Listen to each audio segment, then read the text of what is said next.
সৌভাগ্যবান হলে নাকি বাসায় মেহমান আসে, তো আমি মনে হয় সত্যিই তাই সৌভাগ্যবান। হ্যালো ভিভান, আসসালামু আলাইকুম। আমার বাসায় মেহমান এসেছে আর ইফতারি করাতে হবে। একা হাতে সব কিছু গোছাতে আমার অনেকটা দেরি হয়ে গেছে, আর আমি সব কিছুর মাঝে শরবত ভেজাতেই ভুলে গেছি।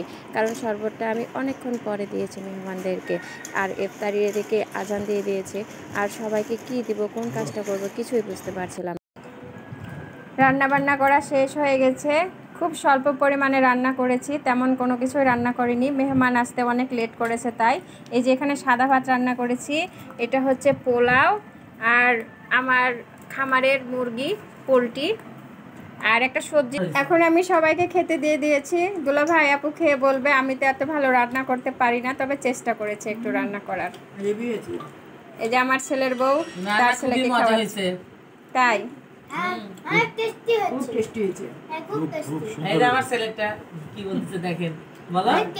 আমার নাতিও আমার সুনাম করেছে, আর দুলা ভাই তো সুনাম করছেই।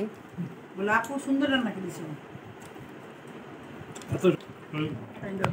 ওকে, এখন বিদায় বেলা। মেহমান এসেছিল, সত্যি খুব ভালো লাগছিল, কিন্তু তাদেরকে তো বাসায় ফিরতেই হবে। তাই আপা, দুলা ভাই এবং বৌমা, ছেলে সবাই বাসায় চলে যাবে।